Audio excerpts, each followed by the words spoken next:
be a timer. The timer will count down so you can gauge the amount of time you have left to get your message across. You'll get a beep reminder at 1 minute. That doesn't mean you have to stop talking. You have 1 minute left. So then you would want to wrap up your thoughts so that you can get your message across.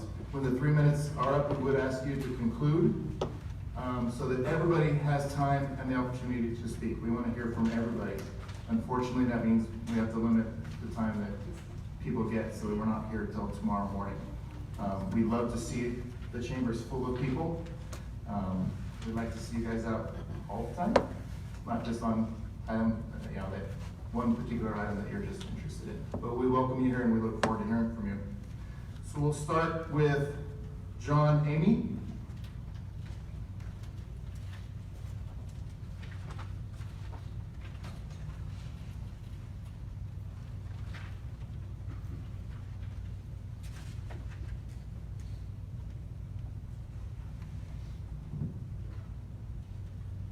Good evening. My name is John Amy, and I'm a resident of Oakley. I'm here on behalf of the veterans of Oakley. We want to thank you for inviting us to participate in the 9/11 reflection, and I'd like to read a prepared statement. On September 11, 2016, the newly formed veterans of Oakley chose to gather for a time of personal remembrance and reflection at the Oakley Veterans Memorial.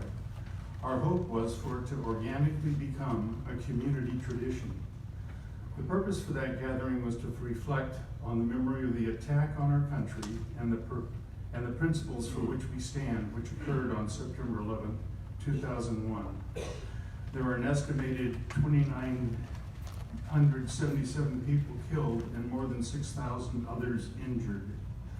The vast majority of these were innocent citizens and first responders. There's a phrase often heard in the veteran community. That phrase is, freedom is not free.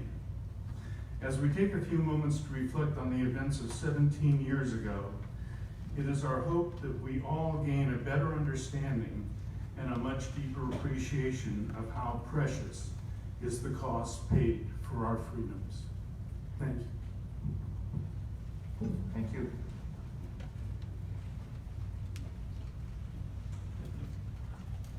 CJ Sveen?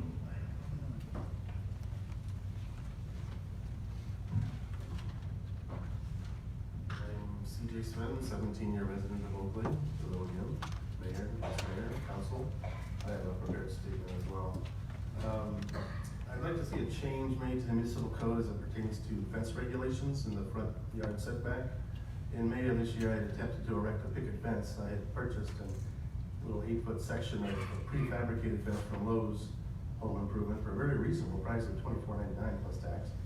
I test fitted the section to see how it would look in my yard, and within a few days I received a notice of violation from the Code Enforcement Department. The notice stated that the maximum height for a fence in the first 15 to 20 feet of the front yard setback is 36 inches. By the way, the standard picket that is available for purchase from most home improvement stores is 42 inches. The notice went on to explain that questions could be directed to the planning department. I called and spoke with Josh and asked him about the fencing regulations, and he confirmed the 36-inch rule. Except that when I mentioned that I was planning on installing the 42-inch picket fence, Josh said, "Oh, that's fine." This confused me, so I let him know that I had already received a notice of violation. I went on to say that I had spoken with neighbors who had recently put up fences and that they were told that the limit was 48 inches. At this point, Josh volunteered that the code had been changed a few years ago and that I would have to now comply with the new height limit. Apparently, for reasons unknown to me, I'm required to waste 6 inches of wood 65 times if I go the full length of the yard, which is the number of pickets I would have to cut, or custom build a fence, which would not be a very reasonable price. On June 27th of this year, I was in a meeting with the administrative hearing officer and Beth Baldwin of Code Enforcement. In this meeting, the fencing regulation was discussed, and Beth mentioned that she believed that the violation was not for the height, but for because the fence was too close to the back of the sidewalk. I do not live on a corner lot, so there's no site triangle violation or issue. The meeting concluded, and again, I was confused about the code. I then removed the fence to comply. There are 2 other properties on my block and 3 others in my neighborhood that have 42 to 48 inch high fences directly up against the back of the sidewalk. And there's one fence that was just put up this year that is over 60 inches tall. It does look nice, but it's very tall. I would like to see more clarity in the code and to have the 48-inch height limit reinstated. 17 years ago, my next door neighbor, just as we were actually looking at the house before we purchased it, he put up a dividing fence, which measures 48 inches. And I would like my fence to line up with it. In this day and age of inclusion and equality without exception, I just want to be able to do the same as my neighbors have been able to do. Thank you. Thank you. So this topic came up when we were talking about the driveways and different people hearing different things from different staff members. I remember we talked about having a training so we get everybody up to date on the current code, so we're not telling people 48, 32. Yeah. Has that happened? We have had, particularly with that issue relating to the RVs and what we were going to tell people. That's why we needed it clarified, is there was some ambiguity. We will research if there's ambiguity with the fence issue, but codes do change. And so other neighbors may have been allowed at a different height, and then the code changed for various reasons. The issue for the front yard fence is the setback. You're within an easement, a public utility easement of the roadway. So there's another factor there, and we'd be happy to explain it to Mr. Bean and anyone else. I think we've got it clear. The question is whether or not, the question whether or not is, should there be, should it be 42, should 36? That certainly could be brought back for discussion, but it's not allowed within the easement. So at some point that may have to be removed and replaced. So I believe that was the issue with him specifically, not the height. But we'll check to make sure we clarify that the height is clear amongst all sections of the code and with staff. But back to the point on the RVs and what we're telling people, that is now abundantly clear for all staff. Everybody's on the same page. Exactly. Good. And I guess we'll wait to hear, once we meet with them and clear it up, if there's any other action we need to take. Is this Mitchell Smith?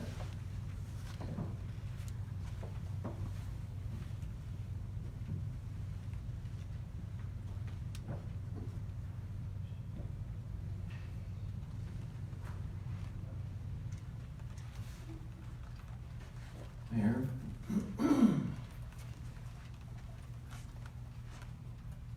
City Council members,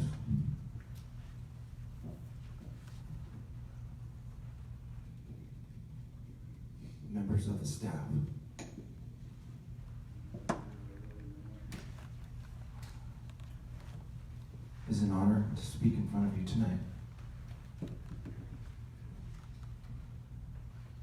My name is Federal Postal Judge Mitchel _ Smith.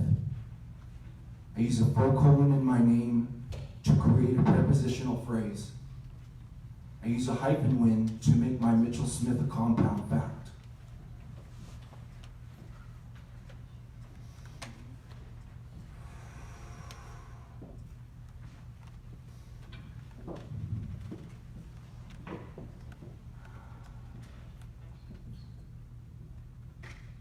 In recent time,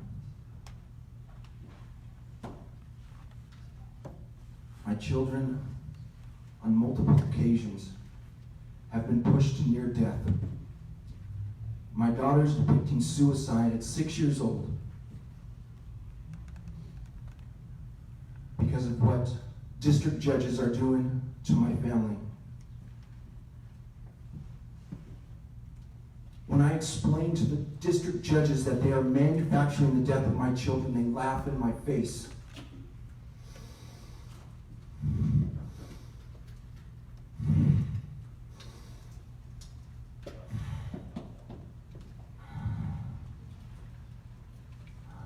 I am reading and writing on a level 29. I practice parse syntax grammar, which is our true correct grammar. I have syntaxed the oath of former judge, Judge Imposter Jill C. Fannin from Martinez, California. Her oath is written in bastardized grammar, written in fraudulent language, which means she has never been a judge. And she is to be removed immediately.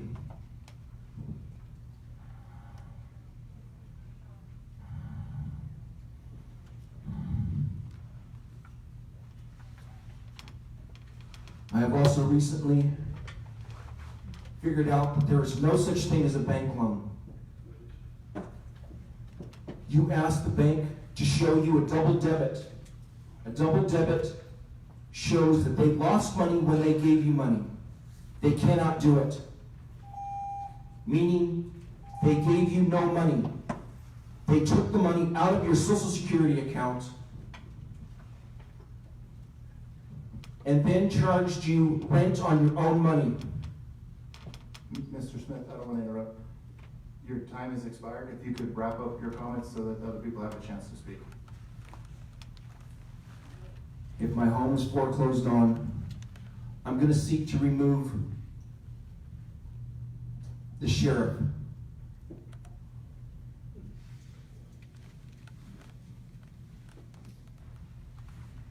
Michelle Youngman?